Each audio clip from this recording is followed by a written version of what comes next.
Thank you for tuning in for this episode of the Nightstalker Podcast. Just a quick disclaimer, this podcast sometimes deals with adult topics like violence and religious content that may be offensive for some. Thank you for listening, my dudes, and let's just get right into it.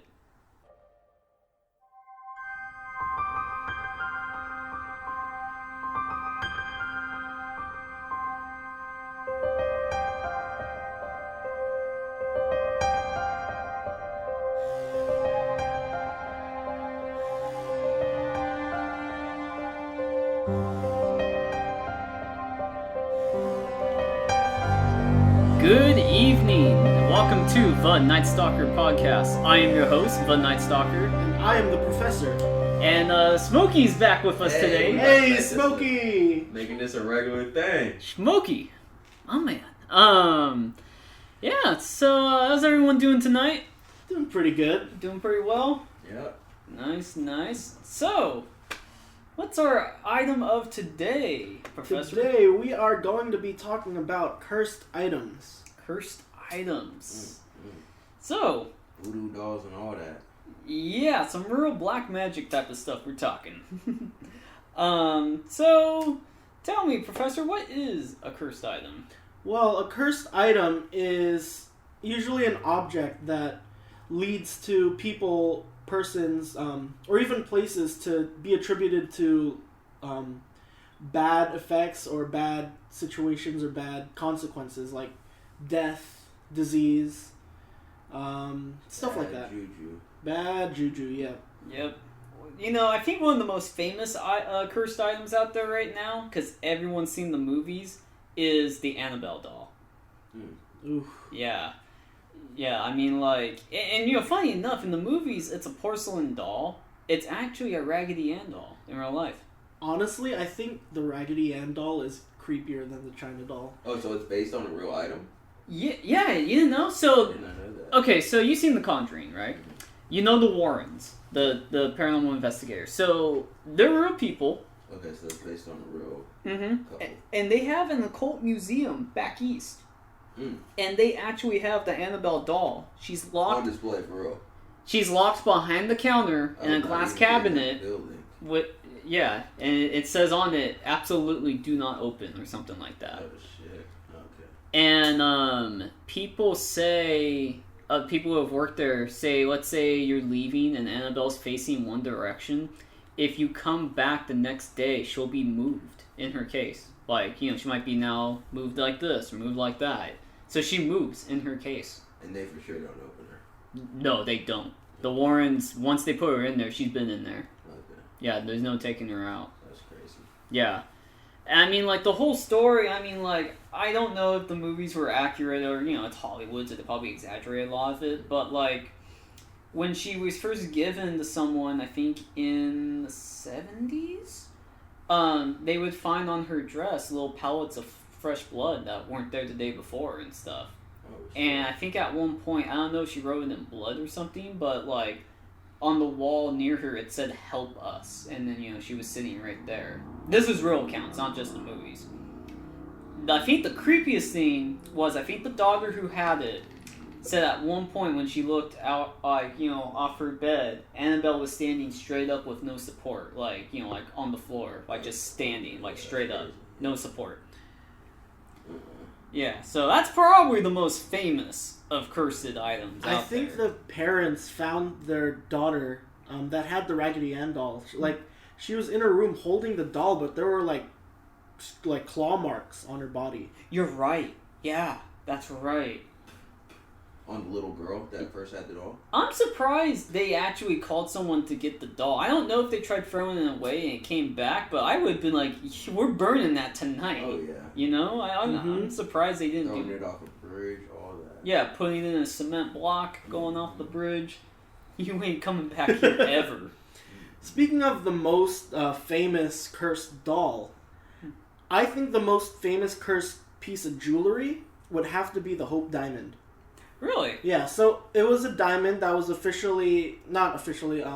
was gotten from India, acquired from India. I've heard of this, And it was sold to French royalty. Louis the 14th to the 16th had it. Mm-hmm. and like it would go to England and then all the way to the States. Mm-hmm. And what it would do is like whoever would wear the Hope Diamond Mm-hmm. would suffer like vicious wolf attacks or disease or like get murdered or even suicide. Wow. Yeah, these are famous people though, around Yeah. the world. Too. Like George the Fourth, Louis the 14th, 15th, and 16th. I think Marie Antoinette as well. Really? Yeah. Wow.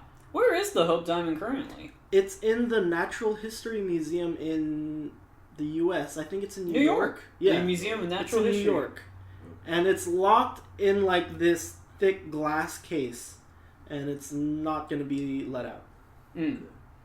So, did you say it was officially said it was cursed or unofficially?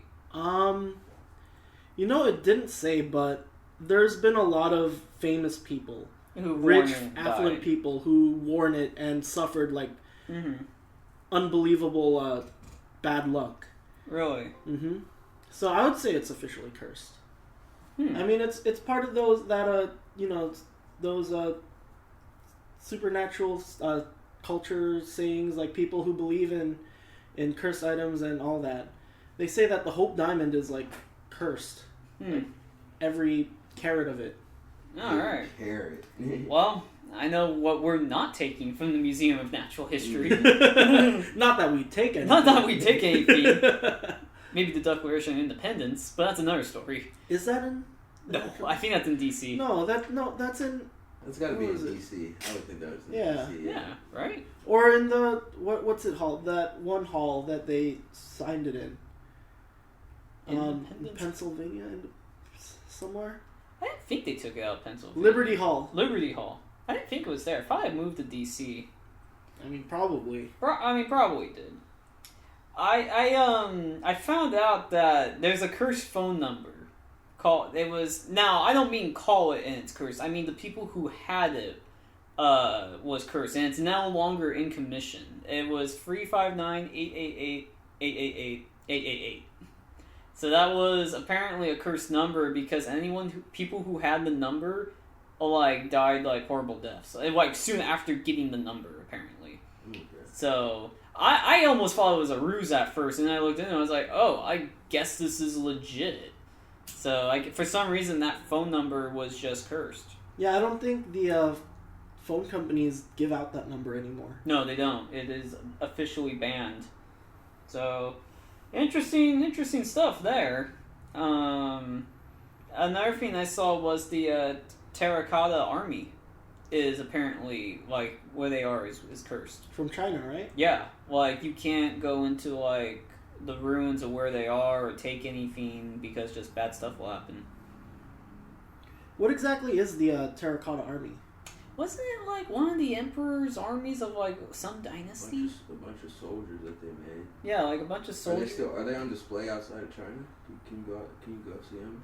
I don't. Outside I China? think you can technically see them, but you can't, like, go into, like, the insides. But I think, were they alive and then, like, not mummified, but like? No, I think they're all like gross, like statues. Yeah, I think it's just statues. But it's just like there's so many of them. Yeah. And they're like perfectly preserved. That's the crazy part. Yeah, and there's like what, thousands or something like that? Yeah, just Yeah. thousands of them. That's crazy. Speaking of preserved, King Tut's tomb. Oh yes, old Tutankhamun. Tutankhamun, yeah. They said that the people who opened the tomb suffered the curse of the pharaohs. Mm-hmm. And I think the most famous case of the curse of the pharaohs striking was Lord Carnarvon, Mm-hmm. who died from a mosquito bite within 5 months of opening the tomb. Tutankhamun's tomb? Yeah. Okay. And like it said that all 7 people who opened the tomb with him all The suffered original ones. like horrendous deaths. Now we talking like disease or like some of them had like accidents? Like accidents, murders, suicide, disease. Howard Carter opened the tomb and he died 10 years later due to the curse. And many people speculate that it was actually a fungus that grew in the tomb, and when they opened it, it released its spores. And people who inhaled it died a slow death. I can believe that because I'm sure a lot of these tombs, whether they're Egyptian or anywhere, are usually booby trapped. Mm-hmm. And, I would say the Egyptians were pretty smart. So who knows if they put something in there knowing, all right, anyone opens this up, they're going to die. They're not going to be able to enjoy, being able to, do anything afterwards. So who knows? I don't know if I call it a curse, though. It could have just been booby-trapped. Same with the mosquito. It's not to say that, like... just some shit they had back then that we just didn't know about and got exposed to. Exactly, yeah. I mean, like, I'm sure if you look up archaeology and, like, some of, like, the discoveries that were made and some of the booby traps there have been, there's, like, many things that we wouldn't have thought of, like, that they had. But I do know that they took that quite seriously, the Curse of the Pharaohs. Isn't James Dean's car cursed? Oh, yeah. So James Dean was an actor back in the early 90s, I believe. Like mid-90s? 60s. 60s. 60s, my dude. No, 90s, 19, never mind. I don't know what I'm talking about. James Dean was an actor in the 60s, supposedly. Supposedly. He owned a car. It was a Porsche 550 Spider. Mm-hmm. And he affectionately called it Little Bastard. Why do you call it Little Bastard? Probably just a name for like affection and stuff. It's like, oh, here's my little bastard. Well, being it's a Porsche, it probably broke down all the time. So maybe, probably. Anyway, so we all know that James Dean died in a fatal car accident. Mm-hmm. Off of 405, right? Yeah, and he was driving this car, his Little Bastard. And afterwards, after he died, his car would then be like toted off to like separate little junkyards, or not junkyards, but like it'd be viewed or like it'd be put as display. Mm-hmm. And whoever was moving the car would actually get maimed or injured or even die. Oh my gosh! Like I'm pretty sure it was displayed as like part of something in a fire department. But when it was being moved, it like fell and crushed some guy's legs. And then during that, all of its working parts were then sold off to, mechanics and whatnot to replace other cars' parts that broke down. Mm-hmm. And those cars were said to kill their drivers Really? or have like serious accidents after those parts have been replaced by Little Bastard's parts. So Little Bastard's not even technically whole now. Yeah. It's been dismantled. Yeah. Alec Guinness, the actor for Obi-Wan, right? The old guy, old Obi-Wan? Yeah, I think that's his name. He once told James Dean that he'd be dead in a week because of the car. And believe it or not, I mean, he died. Now they died within a week. Yeah. Really? Yeah. That's spooky. Or at least very soon after. Mm-hmm. Did he explain why he told him that? I don't think stated? so. I think it was just like he had a feeling. Yikes. Kind of makes me go, ooh, on owning a Porsche. I probably would never own a Porsche, though, if I'm being quite honest with you. I think they're highly overrated. Sorry to all my Porsche bros out there, but I think they're too much hype. Okay, put it this way. My general manager has a 90s Porsche, and I've been inside it, and I'm not impressed. So what do you think is more hype, Corvettes or Porsches?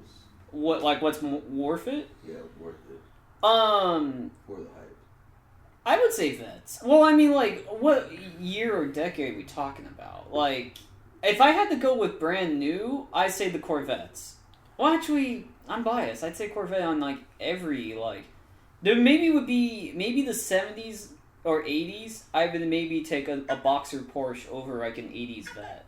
Okay. But, in the early days, like the 60s or late 50s, when the Vets were introduced, oh yeah, I'd take a Vet. And then today, I mean, if I'm paying $80,000 for a Porsche or for a Corvette Stingray, I buy the Stingray. I just think it's faster, cooler looking, Yeah. I mean, this is all personal preference, though. Someone out there's just like, well, I like Porsches over Corvettes.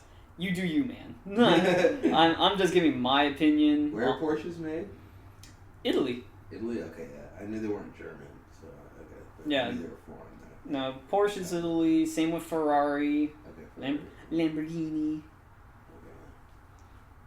Okay. but I'm all about American cars. Give me a big V8. I'll probably go Audi. I like Audis. Oh no, dude, that's the worst. The worst? So Audi is owned by Volkswagen. And that's like bottom of the barrel German But I engineering. mean, Volkswagen is German engineering. It's bottom of the barrel. They have So, who's so the best German engineering? nowadays. Yeah. I mean, either Benz or Beamer, but even then, their cars are all mass produced now. Yeah. I mean, like back in the '90s when like they weren't mass produced, they were a car that was built to last, or even before the '90s, like the '80s. Like you know how I used to have that 240D. That car, if taken care of, I got it in bad condition. But if I maintenance that car, it'd still be here today running. Okay. You know what I mean? So that would be my opinion of when they were really good. Same with the old Beamers too. I'd also say they were made pretty well. But you know, everything's mass produced now in the car market. So you know, when you have mass production, there's always going to be errors. I'd just say make sure you get a car that doesn't kill you within a week. I would say that's probably a smart thing to do. Back on track though. From our scheduled break. This was brought to you not by Porsche. It was actually sponsored by Raid Shadow Legends. We have a partnership with GM now, so go buy your Corvettes. So in New Zealand, you had the Maori Are warriors. you looking at the mask? Yeah. Yes, I'm looking at cursed items too. I was just looking at that. Yeah. So I think that's how you pronounce it. It's Maori. Mori. Mori. Maybe? Mori. I don't know New Zealand slang. So they were, warriors back in New Zealand, and they would carve their own warrior mask. And it was believed that when they died, their souls were attached to the mask. So... Didn't they also do a lot of, face tattooing and, the shrinking of the heads, too? After they would, kill somebody? Definitely the tattoos. I don't know if they were part of the shrunken head deal. Or that's New Zealand, right? You're talking about New Zealand where this the mask is? Yeah. Yeah, I'm pretty sure New Zealand is where they're doing the... They did the shrunken head scene? Shrunken heads, yeah. I thought that was... The Europeans were coming and trying to, take them, and it started to be a thing. Europeans coming and getting these, shrunken little, tattooed faced heads and shit. Yikes. People were just getting... A lot of people talk about how, a lot of barbaric things are going on today, but I'm like, man, people used to shrink people's heads back in the day and stuff. It was crazy. Way more brutal, yeah. Yeah, way more brutal. There was no trial of thinking someone was a witch. It was just murder. Well, they had to see if she floated. Yeah. Right? The trial is your execution. So apparently, though, for whatever reason, when pregnant women would go by the mask, something unfortunate would happen, resulting in miscarriage or death. So some of them are on display in museums in New Zealand, but there's a warning, going to where they are, saying if any woman's pregnant and expecting, do not go near the mask, just stay here. So I find it. I don't know where. I couldn't find anything on why that was a theme, but apparently pregnant women in these masks do not mix. Yeah. That's odd too that the museum has a warning sign. You know what I mean? Right, kind of makes me almost go. Like they're feeding into it. Well, I wonder. It kind of makes me go whether they're just kind of feeding into it, or if maybe they had them on display. Some pregnant woman walked up to look at them, and then something happened. Yeah. Kind of make me go, oh. I mean, even miscarriages can't really be explained nowadays. To add that extra layer or that extra factor to when you can miscarriage is probably it's really scary for a bunch of pregnant people in New Zealand. Not chance it. Yeah. Shit. No, I mean, pregnancy is no joke. I mean, if I ever, had a wife who was expecting, I'd be on guard, just walking down the street, just no one get near her. It's someone goes near us, go down, Mr. President! Right. Damn, you gotta watch the air you breathe. Fuck. Yeah, what? It's a bad air day today? Yeah. You stay in this room with the humidifier. Wear your N95 mask right now. I am only making you natural made food, no processed. No GMO. No gluten. So speaking of the mask. You said that the warriors that wear it, their soul goes into the mask. It was believed that once they died, their soul was attached to their left behind with their mask. So, cursed items, they're created by probably the lingering will or the lingering spirit of a person. That's what it seems like. It always seems like someone's soul is attached. It's either attached to an item or someone cursed an item. Yeah, bad juju on an item. Yeah, that's why whenever you break up with someone, get rid of all their stuff. Shit, bitches run period blood on shit trying to curse you. On everything. You sound like you got some experience there, Smokey. Shit. So when someone like curses an object, like right before they die, there's another example of this. So Thomas Busby, he was a convict, or he was a criminal that murdered his father-in-law for sitting on his chair. Yeah. Like his favorite chair. And this is called Busby's stoop chair, by the way. Mm-hmm. He was sentenced to hang, and they created a pub next to or near his stoop, which is the little hanging thing that he hung from. Mm-hmm. And supposedly, if you sat in his chair, you would die like an awful death. And 63 people sat in the chair, and they all met untimely deaths. Like, relatively soon after? Yeah. Wow. Like, what was it? Before they would die, they always said that, they were feeling paranoid, or, I'm feeling some shivers down my spine. And that was before they died, so that's probably Busby's curse on the chair. Like, it's him coming back and be like, how dare you fucking sit in my chair? Yeah. No, that's... I read that. I think even... I don't know where it's at right now, but I think I saw a picture and they have it where it's hanging. Yeah. They won't even let it on the ground. They had to hang it from the ceiling because people kept on sitting in it. Jeez. They're like, please don't commit suicide by chair. Yeah, I mean, like, you literally can tell people, like, yeah, that's cursed, don't sit in it, and people will do it, and it's just like, come on now, I mean Ouija board, shit, everybody's trying to play with those. Dude, right? I went to Toys R Us before they were closing, and they sell Ouija boards there. Toys R Us have Ouija boards. Trying to get the kids. Yeah, I mean, like, you go to Barnes & Nobles, Target, it doesn't matter, anywhere that board games are sold, you will find Ouija boards, and it says 8 and up. And it's like, so I can be 8 and contacting demons. Yep. I mean, that's how old you have to be to sell your soul to the devil. Yeah. Apparently. The devil has an age limit. He's just like, I don't know, you're 6, kid. I don't think I can do it. Even I have limits. Another object that's been cursed, supposedly, by its owner. Mm-hmm. It's this haunted wedding dress owned by Anna Baker back in Blair Country, Pennsylvania. Really? So the story behind her is that she had this wedding dress because she was going to get married to this low-class iron worker. Mm-hmm. And she was from this rich, affluent family. Mm-hmm. And her father did not allow her to marry. Really? And this was back in the time where the man had to go to the father and ask him for his daughter's hand. Mm-hmm. And because the father didn't let him, she, in spite, said to him, then I won't marry any other suitor you give me. And so literally she was just waiting for her father to die in order to marry the love of her life. But unfortunately, when the dad did die, the husband also died. Or he was already dead.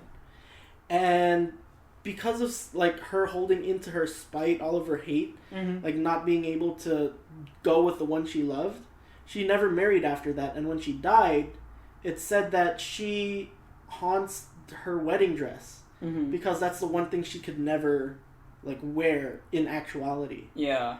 And the little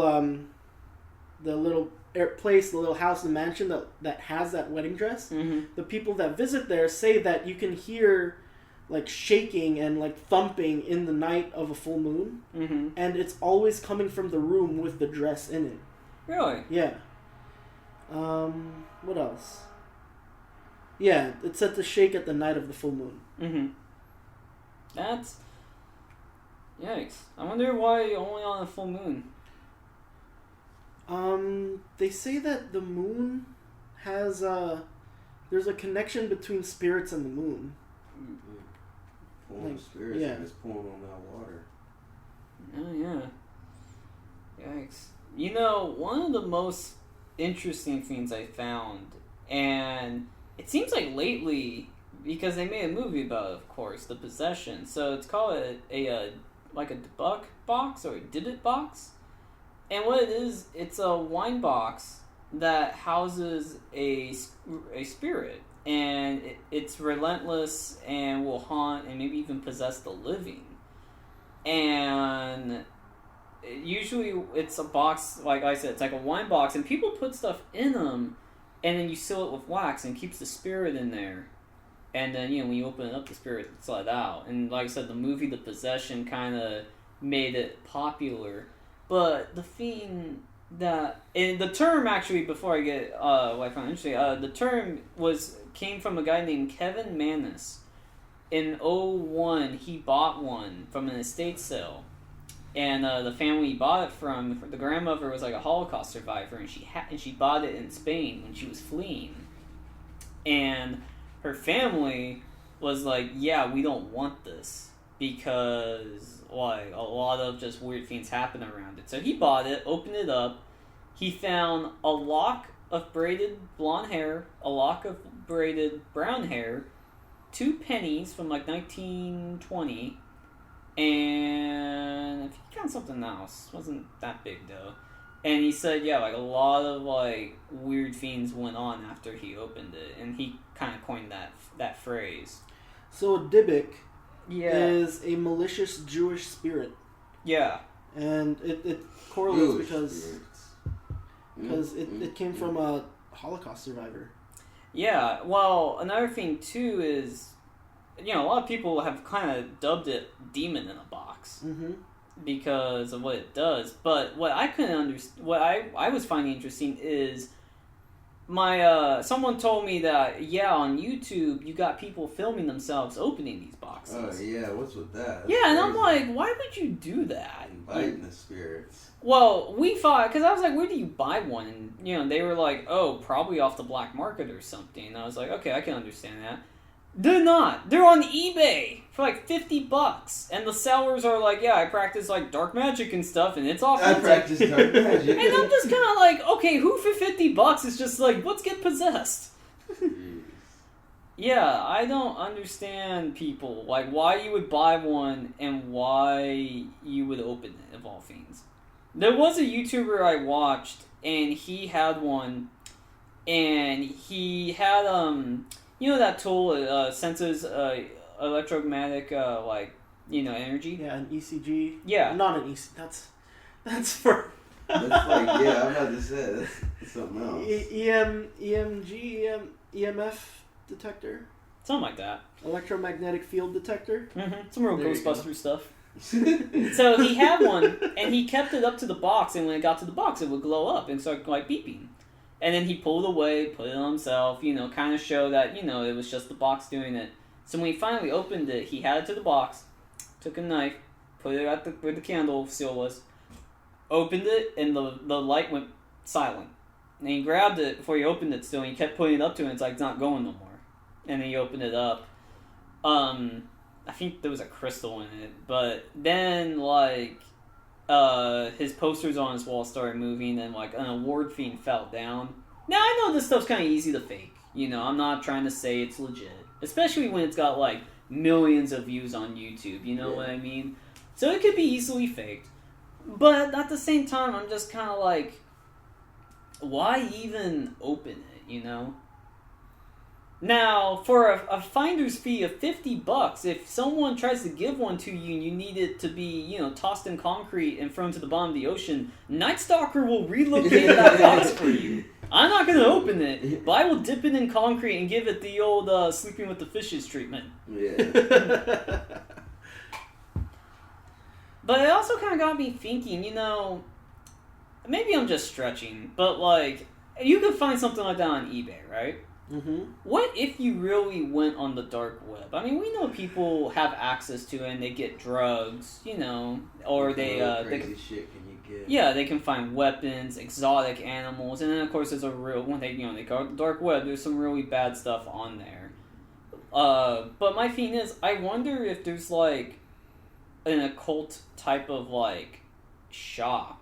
You know what I mean? Where maybe there's crazier fiends out there, that people can actually buy from the dark web. I don't know. Maybe I'm just stretching. I just think if you can get something as easy as that on eBay, what could you really get in that type of realm on the dark web? Shit, My advice? Episode, I'd go in and look. We'll get access. We'll build a computer that can access the dark web, and then all you gotta do is download the fucking Tor? Yeah. It takes more than that though. You need Tor. Then you can't just have like Norton antivirus. You need like your own antivirus that you make that constantly updates itself, because the second you essentially go on, people are gonna try to get into your computer. So you gotta like really be prepared to go on. Not that I'm encouraging anybody to go on. Yes, please don't just go onto the dark web. Disclaimer. Or even the deep web. Yeah, there's no reason to go on there, guys. I mean, like, any information or anything you need to buy, you can find just on regular, willy-nilly Amazon. If you really want to find a Dybbuk box, just go to eBay. Yeah, apparently you want to get a Dybbuk box, just go on eBay. It's not that hard. So please do not go on the dark web. I heard people have told me they've gone on for giggles to just see what's on there, always run across something that makes them go, wow, I really wish I could come on here. Yeah, so please do not go. God, could you imagine, like, if you were just chilling at home, there's like a knock on your door, you open the door, there's just a Dybbuk box at your door? Like, that you didn't even order it? That you didn't order, it's like someone just put it there for you. Fuck that. The worst thing would be knowing if you didn't know what it was. So you're like, what the hell? And you just like open it up, not knowing. That would be messed up. Could you imagine people started doing that? People they didn't like, just, I'm gonna get a Dybbuk box and I'm leaving it on your doorstep with to someone from Secret Admirer. And inside the Dybbuk box is a shrunken head. Shit. Right? With period blood rubbed on it. Just like, oh great, my ex is trying to haunt me again. Trying to get me. Shit. Especially where you live, Smokey. I feel like if something like that show up on your doorstep alone, like you'd be scared. Call me up like, Nightstalker, you need to come get me. I ain't signed for this. Hell no. What else do we have? Like for cursed items? Yeah. That's really all I was able to find. Didn't you say you found something about swords? Oh yeah. So when you think about cursed items, one of the first things you think about are like cursed weaponry. And of course, there are cursed swords. And Japan being the what? Kind of like the biggest weeby source of swordsmanship in the world. You mean where everyone's just like, well, you were playing video games. I was I messed up my own joke. I was studying the art of the blade. Yeah, exactly. Teleports behind you. Nothing personal, kid. Japan has a really long history with swords. Because back in feudal times, they would have a samurai and other warriors. They would carry these curved one-edged blades called katanas. And among the bladesmiths of Japan, there are none more famous than Muramasa Sengo, which is a peerless bladesmith in the 14th and 15th century Japan. But the thing was, Muramasa was often described as psychotic and like a madman, because he would be so into making blades, and like all of his swords are like peerless, they're incredible quality, and all of his swords had like this intense bloodlust in them. Like once you drew it, it had to drink blood in order to be sated. Like you pulling that sword out, someone's dying tonight. There's no. If there's no one around you can kill, then tough luck. It demands blood. Doesn't matter who. So it would like lead to a bunch of cases of murder or suicide or even like homicide even. And there's this one royal family in Japan, the Tokugawa family.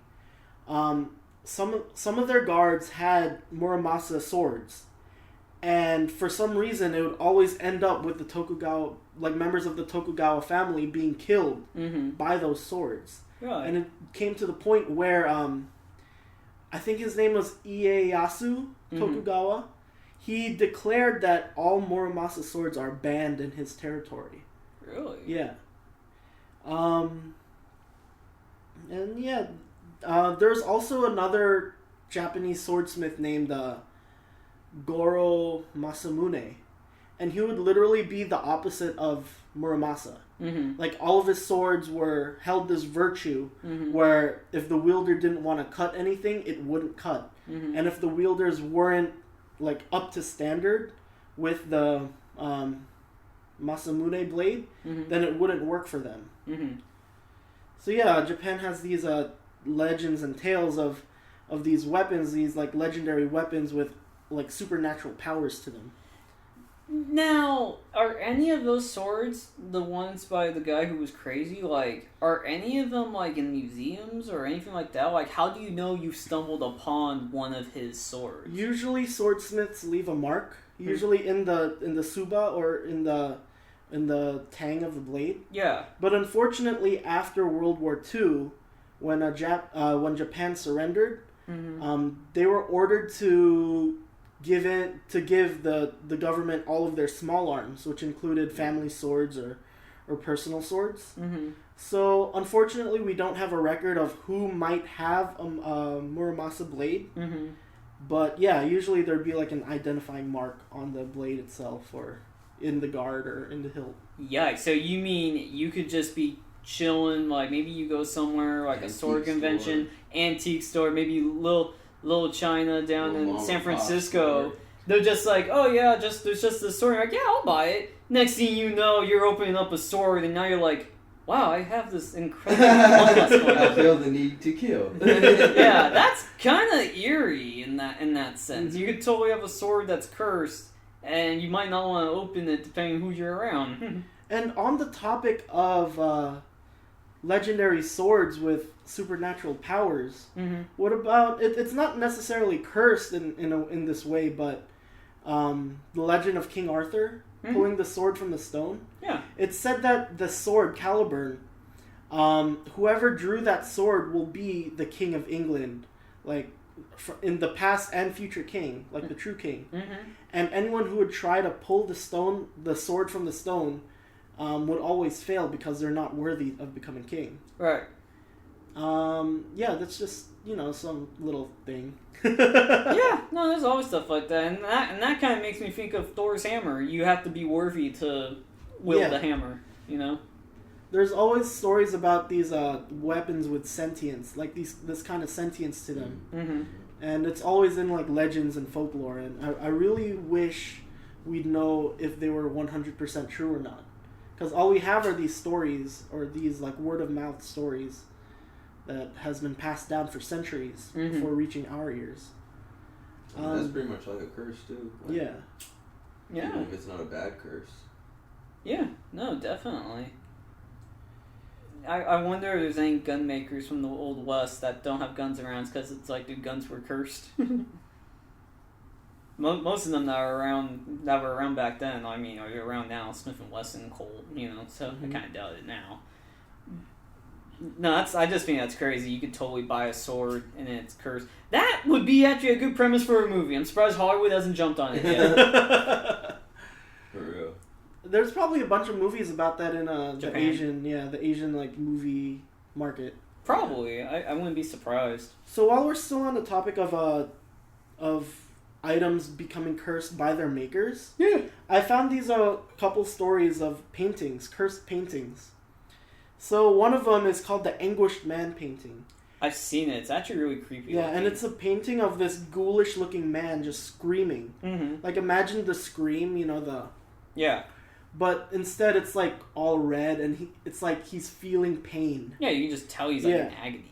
And the story goes that the painter mixed his own blood with the paint, painted the picture, and then committed suicide. And the owner of the painting, it's actually going on right now. I think he last posted 2013. But he said that whenever he'd put the painting in his house, there, like, during the night, you'd see the of like a black cloaked figure just like in the corner crying. Mm-hmm. And at night you'd hear like loud thumps or some sort of sound, and like you'd see that black cloaked man just like standing there crying near the painting. Yeah, this is a crazy looking painting too. Yeah. No, you look at it, you can actually just feel like anguish from it. And he's tried, like, he moved to a house, put the painting up, and then like within weeks, like it would happen. And then for some period of time, he was in his parents' house, put the painting up, and like bad stuff started to happen there. Like the black cloaked man appeared, his family members started falling down the stairs. Why even have it? I don't know. Yeah, like, why even have it? I'd just be like, one, it's depressing to look at. Like, let me just hang this painting in my house. Just like, let me just kill the mood when family or people come over. Like, scare all the kids that walk by it. Yeah, just everyone's all depressed now, looking at this painting in my living room, and I'm just like, trying to celebrate my birthday. Like your nieces and nephews are like, oh man, you have to go to Uncle John's house? I hate that painting though. I know, it's just like, oh, come on. Yeah, why even own it? But then the fact that, like, all that's happening, it's just like, why? Like, I don't even know who the painter's name is, so unless it's worth... They never said. And if it's worth hella money, just sell it off. Get rid of it. So, that painting is like, I think it's cursed. But can you imagine if that painting was like mass-produced? You mean like people, started selling like either reprints or something? Yeah. Well, one, if I walked into someone's house and they had it up, I'd be like, okay, so you're definitely not a fun person. I can tell by your attire. But then two, I'd just be like, why put this up? This is what you're into. Yeah, like this is like some cursed stuff, and you want to put a reprint of it up in your house. There's actually a painting like that. It's called the Crying Boy painting. So the painter Frasco Seville, he saw one day a boy crying like on the street, and so he thought, oh, that would probably be a good like subject for my painting. I don't know why. So he painted that boy crying, and when he asked about him to a priest, the priest said that boy is crying because he had to run away because he saw his family get killed by being burned, like their house burned down. Oh, yikes. And that painting got famous. And, when things get famous, it's like the flavor of the week. People want it. Oh, of course. So it got mass-produced. Like an official, print of it came out. And that's when all the fires started to happen.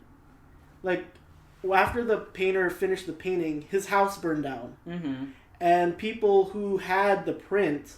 like, a lot of their houses started burning down. But the crazy thing is, everything burned down in the house except for that painting. That painting was the only thing that was left unscathed in those fires. Oh my gosh. And it's because that boy was crying because he saw his family get killed by fire. And so he's still alive because he saw everything being burned down. And... Like you said, like, why would you own a painting like that? Let me just put Test the waters. let me just put a picture up of a boy crying. Just like, really? That's what you're gonna hang up? Like, it's like you go to an art auction and it's like, okay, we're gonna be auctioning this painting of a boy crying, and everyone's like, oh man, I must have that painting. Yeah, I don't understand people who are that, like, into paintings and stuff like that, and they always got, like, the weirdest stuff, or, like, the most depressing looking stuff. I'm just like, really? Like, I got movie posters up in my house, Like, I'm not gonna... But that doesn't mean I'm gonna put up a movie poster for, like, Schindler's List or something, Something, like, really depressing. Like, that makes no sense. I don't get some people. I wonder, like, if there's cursed items that, like, just stuff, how do I say, like, ancient stuff that, like, maybe people haven't stumbled upon yet, Well, there probably is. Yeah. There's stuff in museums we don't even know curses are on. Right. anything Sumerian, I definitely would be wary of, even if it's not officially like a cursed thing. If I just hear it's if it's Sumerian, I'd be like, nope. Yeah.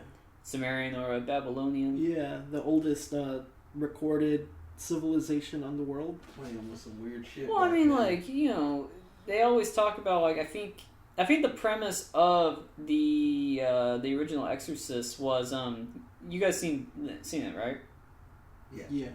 Okay, so the beginning, it starts off with the father guy. He's on a expedition, and they're digging up old Sumerian ruins.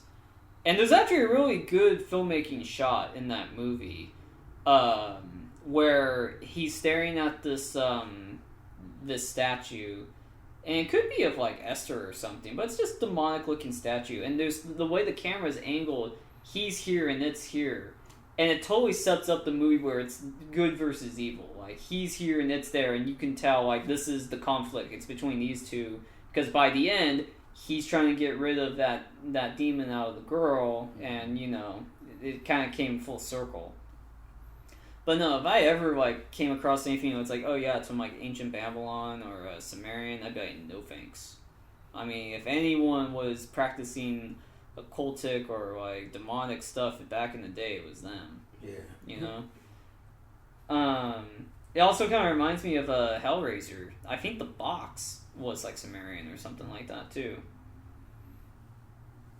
Oh, the little box that like releases Pinhead in them. Mm-hmm. I always thought it was funny. I'm like, how did they figure out to open it? I can't even solve a Rubik's Cube. It's supposed to be like a puzzle box or something? It's like a puzzle box, but like they somehow figure it out, and I'm just like, how? I mean, like, I can't even figure out Rubik's Cube, and that's color coded. Yeah, for real. I feel like the idea of haunted puzzle boxes are like really old though. I mean, Yu-Gi-Oh had a yeah, for real. Basically had a haunted like puzzle set. Yeah, technically you had the pharaoh in there, right? All the items were supposed to be haunted. I'm gonna send you straight to the Shadow Realm. Oh, man. Well, I mean, we got anything else in terms of items? I do have one more thing. Yeah. It's a cursed mirror of the Myrtles Plantation in St. Francisville, Louisiana. Mm-hmm. So, it's considered one of the more haunted places in the country. Mm-hmm. And what it is, it's a mirror that contains the spirit of a woman named Sarah Woodruff and her 2 children. Right. So, basically, when someone dies, you're supposed to cover up all reflective surfaces. Because they say that mirrors are like the gate to like another realm. Mm-hmm. And you're trying to block the spirits from being trapped in that realm, so you cover it. Mm-hmm. But they didn't do that for this mirror for some reason. And what happened is that it was back when people had slaves. Yeah. And one of the slaves, Chloe, tried to get revenge against her master, Mark, I think. Yeah, Sarah's husband, Mark. And she baked a cake that was laced with like poison. Jeez. And she tried to get Mark to eat it, but instead it was his wife, Sarah, and her 2 children that ate it. And it's said that if you look into the mirror, you can see her and her 2 children behind you, like in the mirror. And when you turn around, they're not there. That's great. And also, you can see like handprints, like children's handprints on the mirror. And if you try to wipe them out, you can't. Because it's like it's on the opposite side of the mirror. Oh. Mirrors, I don't really think there's enough where we can make an episode on mirrors because it's pretty straightforward, but mirrors are creepy. Yeah, just the whole premise of it. Well, I mean, like, you take, okay, so they say what you just said, like, someone dies, you gotta cover up all reflective surfaces so their soul doesn't get trapped inside.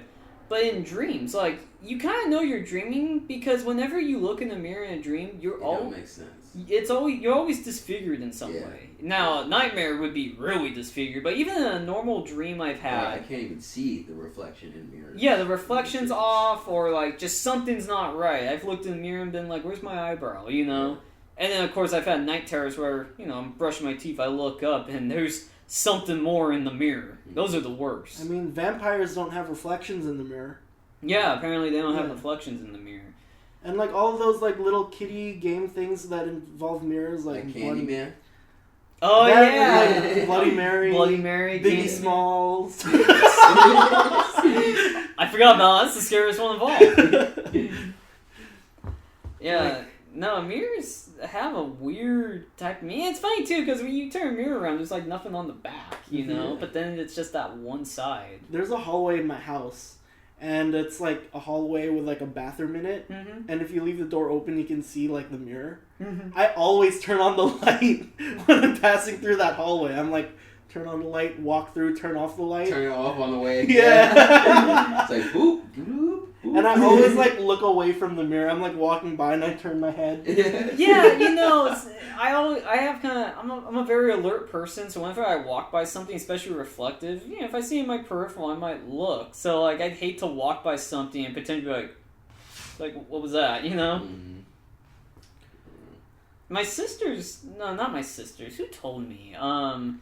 Someone told me that if you're in a pitch black area with a mirror, you can see your, like, aura around you or something. Like, your spiritual energy.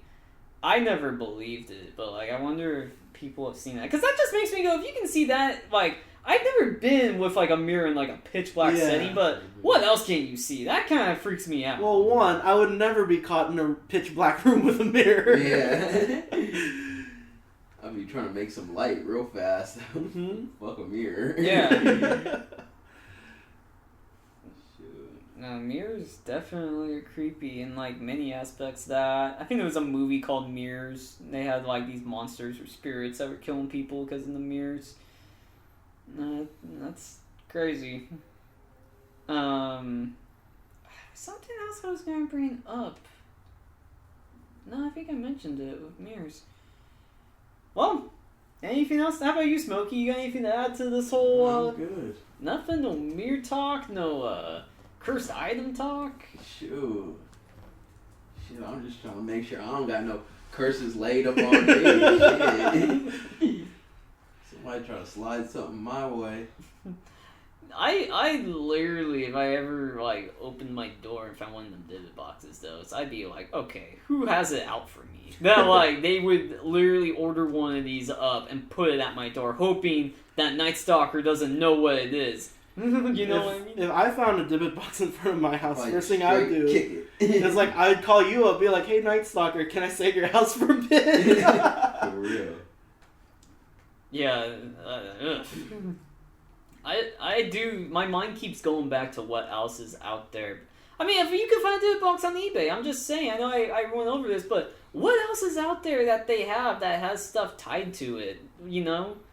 Because apparently these divot boxes are made, because I read the description of this one guy who was selling on eBay.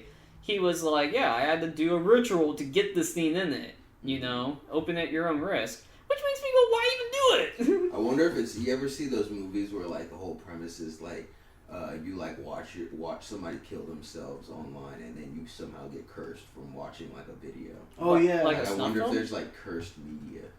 You know what I mean? Oh, like back in the early days of YouTube, those like cursed comments, Yeah. where it's like it tells a story about someone dying. Oh, you have to, like, if you don't repost this Oh comment my in 10 god, that different was videos. so It's 10 people, annoying. it's coming for you type shit, yeah. Dude, when I was a kid, I was so gullible. I'd be so scared about that shit. I remember I saw, like, it was like my third time coming across a comment like that. Oh, I think it was a text message thread. Someone was sending a text message thread, and I was like, I'm not going to send this. And they're like, but you have to. I'm like, you know what? Ghost of this little girl wants to meet me in my room. She can catch these hands, you know? Shit. I'm not going to read your, like, 12-paragraph text message. I remember threads used to be the thing to send. Like, it used to be like the thing. God, it was so annoying. And they always started out with, if you've read this, it's too late. Yeah. Like, don't go back now. Oh my gosh. God, what else were we talking about before? What was right before the text message thread? It was Cursed media? Media, that's right. There was a movie by John Carpenter, or it was like a TV show, and he did an episode. It was called Cigarette Burns. Mm-hmm. And it was like that. So apparently there was this snuff film going around that people were dying after watching it. And this journalist or detective, he was investigating, he finally found it. So what it was is there was this angel, not like a fallen angel, but an angel, and what these guys did is they, cut off his wings on the film. And that's what led to people killing themselves. It's because they saw this angel get tortured and then its wings cut off. Okay. But I'm sure. I'm sure there's some crazy videos on the dark web. I've heard of many snuff films on there. Yeah. The Ring also had a premise like that too. A premise like that. Yeah. The VHS of like the girl falling in the well in 7 days. Yeah. Like shit you just watch and then you get like some weird shit put on you. Yeah. And there's still weird stuff on YouTube. It kind of reminds me. There was this video that apparently, if you watched it, it took years off your lifespan. I didn't watch it because I was just kind of like, I don't want to watch another Night Terror or anything. So I sent it to my buddy in Sweden because he's pretty much fearless. So I just sent it to him. I was like, I'm not telling you to watch this, but like read the article and tell me what you think. And he had no fear. He watched it. And he was just kind of like, yeah, it's got some distorted music, and there's words. He said I can tell that there's words on it played backwards. So obviously you'd have to reverse it to hear what it's saying. I think going into it, like, breaking down some of the imagery and stuff, it was pretty much saying that, like, the Antichrist was coming soon and stuff like that. And it looked like it was filmed in, like, an abandoned house out in the forest. The guy had on, like, one of those old, the plague doctors, how they had those masks that were like this because they put stuff here so it would ventilate through. It was like wearing that, and there was like distorted music and all this stuff. But I didn't watch it. I mean, I guess you can call me chicken, but I was just kind of like, I'm not going to watch this, There was also a primitive form of that cursed media. Mm-hmm. It was like way back when the internet first like became a big thing. Mm-hmm. I think it was this photo that was going around with like a name called like smile.jpg. Yeah. It was like a picture of like a dog, but like it had like human teeth in it, so it looked really odd and creepy. And they said that if you ever saw it, the photo, if you ever opened the photo and like looked at it, you'd start to feel like paranoia or some creepiness settle around you. Mm-hmm. What's funny is now I'm pretty sure you can find pictures like that all over. Oh yeah. Yeah. Not even creepy no more. r/blurst image. Yeah. I mean, there's like Snapchat filters now where it's just like it makes you smile like hecka big and stuff, There's also have you guys ever heard of creepypasta? Yeah, of course. So it's like stories written by people that's posted online, and it's supposed to be like true. Mm-hmm. It's kind of like fiction, kind of not, about these like horrific events. Okay. And there's a really famous creepypasta called Ben Drowned, and it was about this cursed Legend of Zelda Majora's Mask cartridge that someone named Ben owned. And when someone else bought it and played through Ben's save file, a lot of creepy stuff happened, and like the game started to change and explain why Ben drowned. Why did you drown? I don't know. I didn't read it. Okay. I mean, you can call me chicken if you want. I'll admit it. Yeah, no, you're not one from the horror movies and stuff. I used to be all about that. These days, I don't even care. That's fun. Yeah, I wonder if we can ever do an episode just on creepypastas alone. Because I feel like there's some like ridiculous creepypastas going around. There's some really cool ones I heard of before where I was like, that's actually pretty interesting. But like most of them are either really like they're like all the repetitive, but some of them stand out and they're like, oh, it's pretty good, The Slender Man started out as one, right? Yeah. Yeah. It started out as a creepy forum post, I guess. Yeah.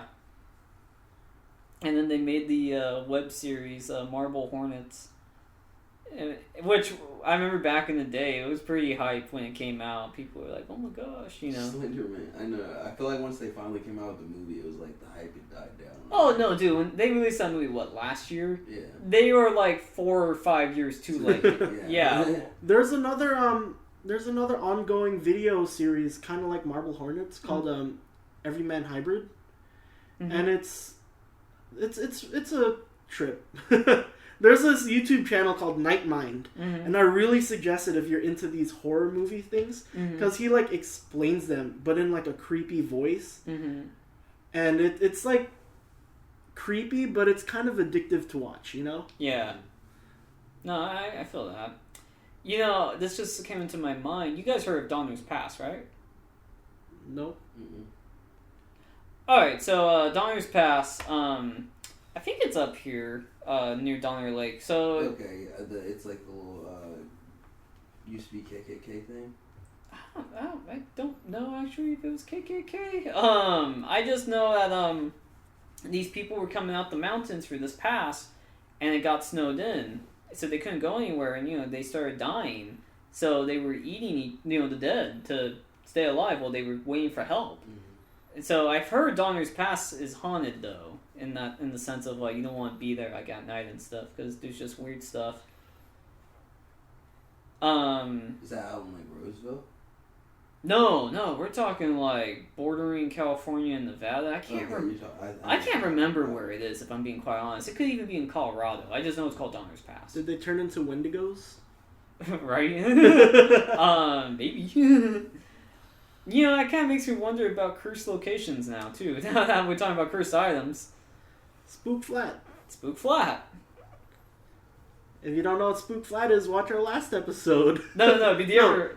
It'd be 2 episodes ago. Yeah, when we talk about Native American culture. I was about to mention another cursed location, and I totally lost it. I remember there was someone saying that the Titanic was cursed, like where it is now, and I'm like, well, it's not like we're ever gonna find out. For real. Well, like, let me just go like crush under sea pressure just to go check if this place is haunted, There's always the Bermuda Triangle if you wanted haunted, cursed locations. That's Bermuda Triangle is a weird phenomenon. I mean, apparently it's what electromagnetic. Just everything goes weird. Yeah.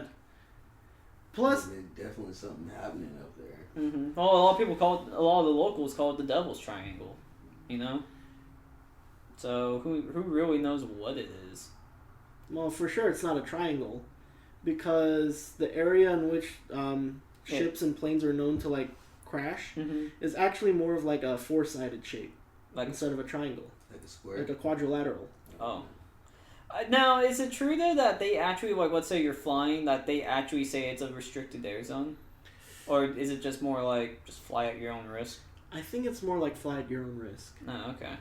Because I feel like a lot of the stories, the legends revolving around the Bermuda Triangle, is that the technology of the ship itself, of the vessel, wasn't really as high-tech as it is now. Mm-hmm. Like now we have a whole bunch of fail-safes for when shit happens, Mm-hmm. I wonder what would happen if we threw a drone through it. That'd be kind of cool to see. Like, let me fly a drone for a minute. If like something happens where it just like drops, I'd be like, all right, got my answer. Yeah. All right, nuke it. just blow it up, guys. We don't need the space. I heard that nothing lives there, like fish and stuff. Like nothing's in there, and I'm just like, come on, no way.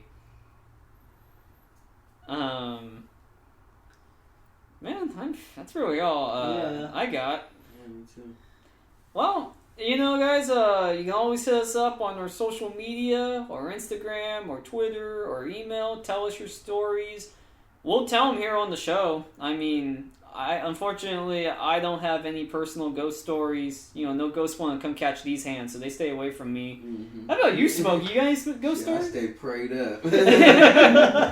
And Professor, I have a feeling you definitely don't have any ghost stories. Oh, no, I don't. I hear something is haunted, and I'm like, okay, I will never go there. I remember one time someone tried to tell me a school near here was haunted, and I was like, how come? And they're like, well, I went there, and there was a Ouija board on top of the building. And I'm like, do you not know what teenagers do with their spare time? But, yeah, you guys can always hit us up with your own personal stories. Anything supernatural or paranormal, we'll read it. You can change your name, not change your name, we'll read it. You can always reach out to us on Twitter, leave us a comment, ask us any questions, we'll answer them as best as we can. And that's pretty much it. I think it's time to sign out. What do you think, guys? Yeah. Yep. Alright, this has been the Nightstalker Podcast. Good night, and good luck.